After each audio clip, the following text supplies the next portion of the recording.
Good morning students. आज हम लोगों का टॉपिक ऑफ डिस्कशन है मैनुअल स्कैवेंजिंग। मैनुअल स्कैवेंजिंग एक ऐसा सोशल इशू है जिसके बारे में लॉ तो प्रिवेल करता है, पर वो पर्टिकुलर इशू हमेशा अनएड्रेस रहा है और बहुत सारी प्रॉब्लम्स उस इशू को अभी भी सराउंड करती हैं। इसी टॉपिक पे फर्दर डिस्कशन के लिए आज हमारे साथ expert advocate Iyer Subramaniam sir हमारे साथ हैं। सर का 30+ ईयर ऑफ एक्सपीरियंस है हाई कोर्ट में। सर का मेन कोर है पब्लिक इंटरेस्ट लिटिगेशन फाइल करना। सारे स्लम डवेलर्स और ये जितने भी ग्रास रूट लेवल के ग्राउंड लेवल के इश्यूज़ हैं, इनके रिलेटेड सर ने हमेशा PILs फाइल करी हैं और ऐसे लोग जो अपनी आवाज़ नहीं उठा पाते हैं उनको सपोर्ट करने के लिए सर ने हमेशा अपना योगदान दिया है। सर ने इसके अलावा LJ स्कूल ऑफ लॉ के 2 स्टूडेंट्स के थ्रू भी PIL फाइल करी है, जो कि अपने आप में एक बहुत बड़ी बात है। गुड मॉर्निंग सर, आज आप हमारे साथ हैं, हम उसके लिए बहुत बहुत थैंकफुल हैं आपके लिए। सर, सबसे पहला जो अपना टॉपिक स्टार्ट करने से पहले मैं ये चाहूँगा कि आप हमारे लिसनर्स को सबसे पहले ये बताएं कि मैनुअल स्कैवेंजर वर्ड का मतलब क्या होता है। Who actually are manual scavengers? Manual scavenger, मैं अभी थोड़ा गुजराती में बोल रहा हूँ। इसका मतलब होता है कि हाथेથી માનવ મળને સાફ કરવાની કામગીરી। આ એક દૂષણ છે, સામાજિક દૂષણ, જે આપણા દેશમાં, ગુજરાતમાં, દરેક જગ્યાએ વર્ષોથી ચાલ્યું આવે છે અને આ કામ ફક્ત એક પર્ટિક્યુલર કમ્યુનિટી, પછાત વર્ગના લોકોની ઉપર આ થોપવામાં આવ્યું છે કે આ તમારો સમાજ જે છે એ આ કામ માટે જ છે। માનવ મળને સાફ કરવાની જે પ્રક્રિયા છે એ તમારે જ કરવાની રહેશે। માથે મેલું ઉપાડીને બધે જે માનવ મળ છે એને ઉપાડીને લઈ જવાનું, આ બધું કામ આ એક પર્ટિક્યુલર કમ્યુનિટીને એના માથે ઠોકી દેવામાં આવ્યું છે અને આ એક સામાજિક દૂષણને દૂર કરવા માટેના ઘણા બધા પ્રયત્નો થયા છે। ઇવન આરંભમાં જોવા જઈએ તો ઇવન ગાંધીજીએ પણ આ એક પ્રક્રિયા શરૂ કરેલી હતી। માનવ મેળને માથે મેલું ઉપાડવાની જે પ્રક્રિયા છે એના ઉપર સદંતર પ્રતિબંધ લાવી દેવો જોઈએ, પરંતુ આ કામગીરી હજુ પણ ચાલુ જ રહી છે। આખરે નામદાર સુપ્રીમ કોર્ટમાં એક જે પબ્લિક ઇન્ટરેસ્ટ લિટિગેશન થયું કે એના ઉપર કંઈક કાયદો ઘડવો જોઈએ, એટલે જે સુપ્રીમ કોર્ટના આદેશ અનુસાર આ એક કાયદો ઘડવામાં આવ્યો 2013ની અંદર, અને આ કાયદાનું નામ જે છે the prohibition of employment as manual scavengers and their rehabilitation. આ કાયદો 2013માં જે ભારત સરકારે પસાર કર્યો, એનું અમલીકરણની જવાબદારી તમામ રાજ્યોની ઉપર સોંપવામાં આવી છે અને એના અનુસંધાનમાં રાજ્યો પણ જે જરૂરી GR ને બધું બહાર પાડ્યું છે અને આ જે કાયદા હેઠળ જે ભાર મૂકવામાં આવ્યો છે મેન્યુઅલ સ્કેવેન્જિંગ એટલે શું?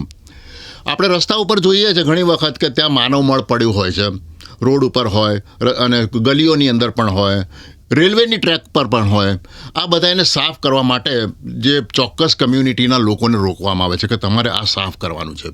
આના ઉપર એક પ્રતિબંધ આ કાયદાથી ફરવામાં આવે છે અને એ ઉપરાંત જે ગટર લાઈનો જે છે શહેરની અંદર ને ગામડાઓમાં અને આપણી સોસાયટીઓમાં ચારે તરફ આપણે ગટરો જોઈએ છે, આ માનવ મળ જે ગટરોમાંથી જાય છે અને એને જે સેપ્ટિક ટેન્ક હોય છે એની સફાઈની કામગીરી પણ આ પર્ટિક્યુલર કમ્યુનિટી, આ જે સમુદાયના લોકો દ્વારા કરવામાં આવે છે। એના ઉપર એ લોકોને એની જે ચેમ્બર હોય છે એ ચેમ્બરની અંદર એમને અંદર જઈને ગટર સાફ કરવાની એ લોકોને ફરજ પાડવામાં આવે છે। આ કાયદાથી સુપ્રીમ કોર્ટના જે આદેશ અનુસાર આના ઉપર ટોટલી સંપૂર્ણ પ્રતિબંધ ફરવામાં આવ્યો છે। એટલે કે this practice must be stopped. No person can be permitted to enter into manhole for clearing the filth. જે સિવરેજ જે છે એને સાફ કરવા માટે કોઈ અંદર જવું જોઈએ નહીં, એના ઉપર સંપૂર્ણ પ્રતિબંધ ફરમાવ્યો છે અને જો છતાં પણ કોઈ પણ જશે તો તેની જે એના જે જવાબદાર અધિકારીઓ છે, જો કોર્પોરેશન હોય, મ્યુનિસિપલ કોર્પોરેશન હોય કે મ્યુનિસિપાલિટી હોય કે નગરપાલિકા હોય, એ તેમના જવાબદાર અધિકારીઓને એ લોકોને એમની ઉપર એક્શન લેવામાં આવશે એવી આ કાયદામાં જોગવાઈ છે। અને તે ઉપરાંત છતાં પણ જો આપણે છાશવારે જોઈએ છે. તમે પણ આપતા પેપરોમાં વાંચતા હશો કે સફાઈ કામદારનું જે ગટરમાં કામ કરતા તો ગેસ ગળતાથી ગુંગળામણથી તેનું અવસાન થઈ ગયું. આ ઘટનાઓ રોજબરોજ બન્યા જ કરે છે. આના ઉપર નિયંત્રણ લાવવા માટે જે કંઈ જરૂરી પગલાં લેવા જોઈએ, પણ એ ફક્ત કાયદાથી થઈ શકે તેમ નથી. એના માટે એક જાગૃતિ કેળવવાની પણ જરૂર છે. એટલે મેન્યુઅલ સ્કેવેન્જિંગનો અર્થ થાય છે એટલે માનવ મળને હાથેથી સાફ કરવાની પ્રક્રિયા. ગટરની અંદર જે કામદાર જે જાય છે એને આખો માનવ મળ હાથેથી બહાર કાઢીને એને જે સાફ કરે છે એને આ મેન્યુઅલ स्कैवेंजिंग कहવામાં આવે છે. सर, जैसा आपने अभी बताया कि 2013 में सुप्रीम कोर्ट ने एक एक्ट पास किया था. सर, वो एक्ट तो पास हो गया, पर अभी भी हम देखते हैं विलेजेस में और कुछ कुछ टीयर 2 सिटीज़ में और इवन टीयर 1 सिटीज़ में भी कि ये प्रैक्टिस अभी भी प्रिवेल कर रहा है. सर, तो जो लोग ये प्रैक्टिस करते हैं वो तो ऑब्वियसली अपने राइट से ज़्यादातर अनअवेयर ही रहते हैं. उन्हें नहीं पता कि सरकार ने उनको किस प्रकार के राइट्स एंड ड्यूटीज़ दिए हैं. तो जो लोग ये काम उनसे करवाते हैं, जैसे यानी कि उनके जो एम्प्लॉयर या कॉन्ट्रैक्टर, अगर कोई ये करते हुए पकड़ा जाता है तो उस एक्ट में किस टाइप की पनिशमेंट्स मेंशन है? કાયદામાં એવી જોગવાઈ છે કે દરેક કોર્પોરેશન, ઇવન રાજ્ય સરકાર, કોર્પોરેશન, નગરપાલિકા, આ તમામને સૂચના આપવામાં આવી છે કે તમારે જો કોઈ પણ કામ કંઈ જો ગટરની સફાઈ કરવાની હોય તો મેન્યુઅલી તો નહીં જ કરવાની, તમારે એના માટે જરૂરી ઇક્વિપમેન્ટ્સ, મશીનો બધા રાખવા પડે અને મશીનથી જ તમારે ગટર સાફ કરવાની. અને જો છતાં પણ જો કોઈ પણ માણસને તમે અંદર ઉતારો અને જો એનું અવસાન થઈ જાય તો એના માટે જે કોન્ટ્રાક્ટર છે ઉપરાંત જે જવાબદાર અધિકારી છે એને પણ એની સામે પણ એક્શન લેવાની જોગવાઈ છે. કારણ કે તમે જ્યારે કોન્ટ્રાક્ટ આપો છો તો કોન્ટ્રાક્ટની અંદર જ તમારે જોગવાઈ કરવાની હોય છે કે ભાઈ તમારે માનવ મળ હાથેથી ઉપાડવાનું નથી. અને તમે આ જાણો છો અને તમારી એક ફરજ છે કે કોઈ પણ ગટર સાફ કરતી વખતે એને જે પણ જરૂરી જે સાવચેતીના જે ઇક્વિપમેન્ટ્સ, સિક્યુરિટી ઇક્વિપમેન્ટ્સ, જે કંઈ સેફ્ટી ઇક્વિપમેન્ટ જે જરૂરી પૂરા પાડવા હોય એ તમારા જરૂરિયાત એમને આપવા જ ફરજિયાત છે. ખાસ કરીને જો ગમબૂટ જે છે, હેન્ડ ગ્લોવ્સ છે, ઓક્સિજન સિલિન્ડર્સ છે, અને એ ઉપરાંત બધા જે એનો ચીપિયા અને સળિયા ને એ બધી છે, આ તમામ સામગ્રી એને આપવી જોઈએ અને એના પછી જ આ કામગીરી હાથ ધરવી જોઈએ. અને પણ કોઈ પણ સંજોગોમાં એને અંદર તો ઉતારવાનો છે જ નહીં. અંદર ઉતરવો જોઈએ નહીં. અંદર ઉતરે that itself is an offence. પછી એનું અવસાન થાય કે ઇન્જરી થાય, એને ઈજા થાય તો પણ એ ગુનો બને છે. અને આ કાયદા હેઠળ એનો જો ગુનો પુરવાર થાય તો એને 1 વર્ષની સખત કેદની સજા છે, એની જોગવાઈ કરવામાં આવે છે, સેક્શન 9. એ ઉપરાંત તમામ જવાબદાર અધિકારીઓ સામે આમાં પગલાં લેવામાં આવે અને એમને વળતર પણ આપવાની જોગવાઈ છે આમાં. અને સાથે સાથે જે અધિકારીએ એની ઉપર દંડની પણ જોગવાઈ છે. ઓફેન્સ જો પુરવાર થાય તો અધિકારીને એ લોકોને 50,000 રૂપિયાનો દંડ ભરવો પડે અને જો છતાં પણ બીજી વાર પણ થાય તો એ દંડની રકમ વધી પણ શકે છે. सर, मेरा इससे जुड़ा एक सवाल और रहेगा कि जैसा कि आपने जो पनिशमेंट्स बताए, आपके हिसाब से सर जो एक्ट ऑफेंस के तौर पे कमिट किया जा रहा है कि उनको एक पॉट होल में भेजा जा रहा है बिना इक्विपमेंट्स के, उनकी जान से ही खेला जा रहा है जब, और उसके बदले में जो पनिशमेंट एक्ट में मेंशन है वो उसकी क्वांटम जो है वो कम नहीं है? પનિશમેન્ટ જુઓ, આમાં પનિશમેન્ટનું જે કાયદામાં જોગવાઈ છે 1 વર્ષની એને સખત કેદની સજા છે અને 50,000 रुपया दंडनी जोगवाई है. लेकिन इसमें क्या होता है कि ये भी नहीं हो रहा है क्योंकि अल्टीमेटली क्या होता है कि इसमें जो FIR लॉन्च करने का काम है वो पुलिस का है और पुलिस FIR में उनको एक्यूज बनाती ही नहीं है. और कुछ केसेस के अंदर देखा गया है कि जो जिम्मेदार ऑफिसर्स हैं, कॉरपोरेशन के हैं या म्यूनसिपैलिटीज़ के, पंचायत के, उन लोगों का कभी नाम होता ही नहीं है. कोई कॉन्ट्रैक्टर का भी नाम नहीं रखते हैं. तो वो लोग ऐसे FIR बनाते हैं कि जितने भी एक्यूज्ड है वो लोग छूट जाए उसमें से. कुछ केसेस तो मैं बताऊंगा कि हाईकोर्ट ने कहा है कि अगर ये कोई भी अवसान होता है, किसी का मृत्यु होता है, तो आपको म्यूनसिपल कमिश्नर को रिस्पॉन्सिबल लाना है, उसके खिलाफ कार्रवाई करनी है. और जो नगर पालिका है उसका जो चीफ ऑफिसर है उसके खिलाफ कार्रवाई करनी है and he should be the main accused.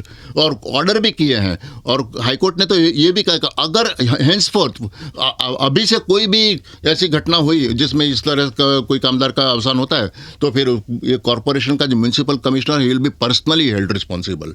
लेकिन हमने देखा गया है कि FIR के अंदर कमिश्नर का या किसी का नाम नहीं होता है. और कुछ तरह से कुछ केसेस में तो ऐसा भी हुआ है कि जो विक्टिम है उसको ही एक्यूज बनाया गया है। राजकोट का एक इंसिडेंट मैं बताता हूँ। राजकोट में ऐसा हुआ था कि गटर काम साफ करने के लिए जो आदमी थे, एक लड़का बाहर खड़ा हुआ था और दूसरा अंदर काम कर रहा था और वो उसको हेल्प कर रहा था। तो सडनली क्या हुआ कि वो आदमी अंदर से चिल्लाने लगा कि वो हेल्प, उस अंदर से गैस की वजह से वो अनकॉन्शियस हो गया। तो उसको बचाने के लिए जो बाहर खड़ा था वो अंदर गया।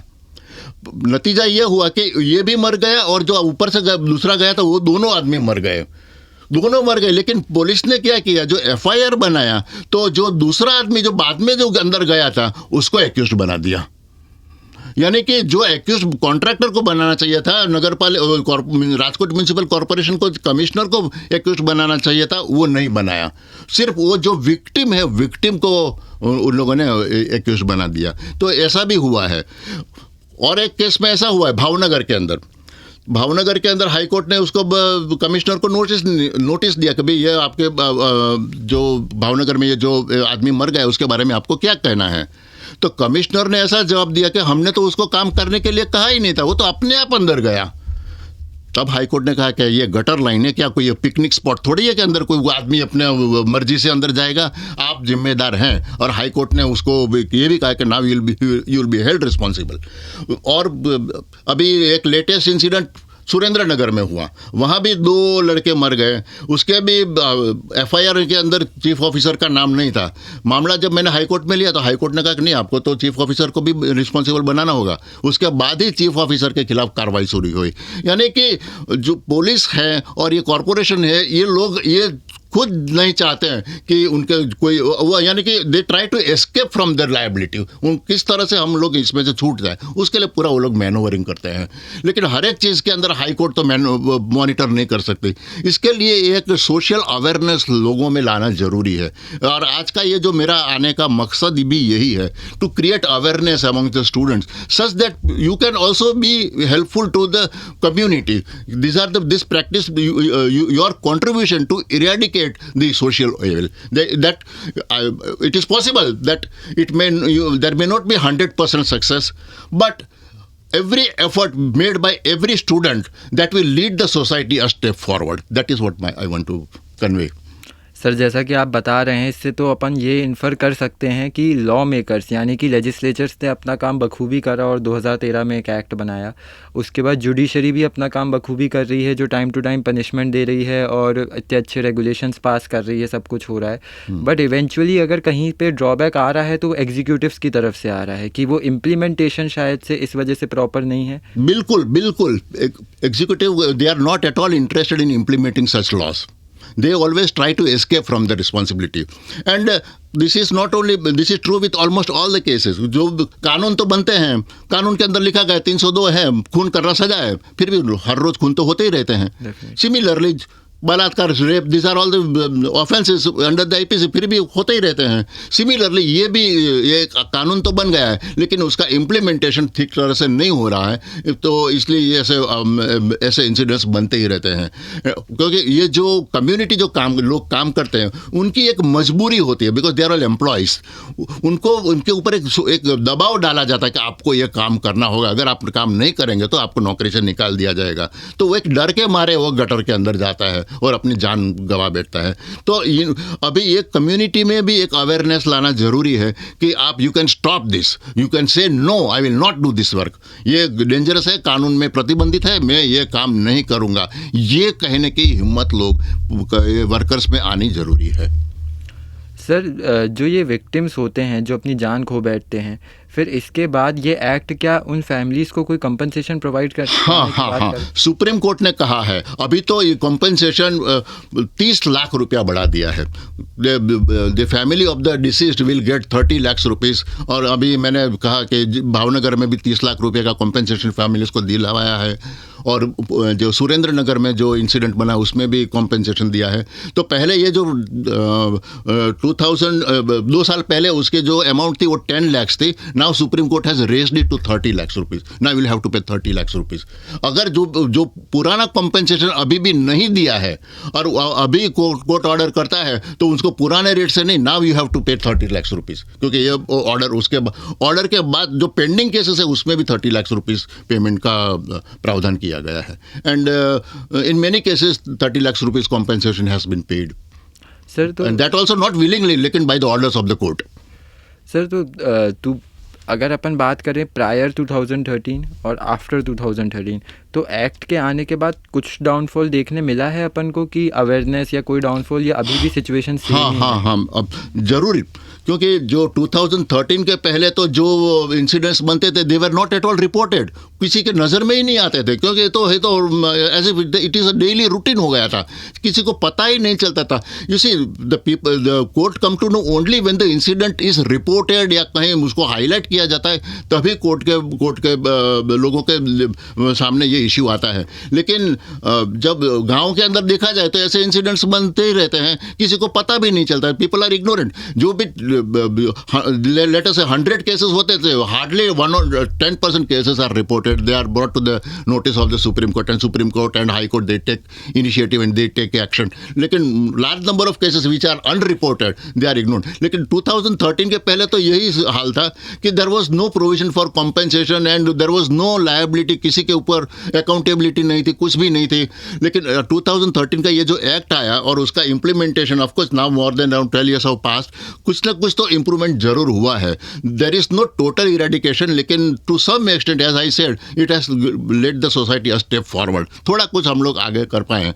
The incidents which were reported large in number, they are अभी थोड़ा कम हुआ है. पिछले 2-3 साल के अंदर एवरी वीक 1-2 इंसिडेंट होता था, लेकिन अभी now we see every month बाद में हुआ. अभी 2-3 महीने के बाद एक कोई ना कोई इंसिडेंट नज़र में आता है, तो कम जरूर हुआ है.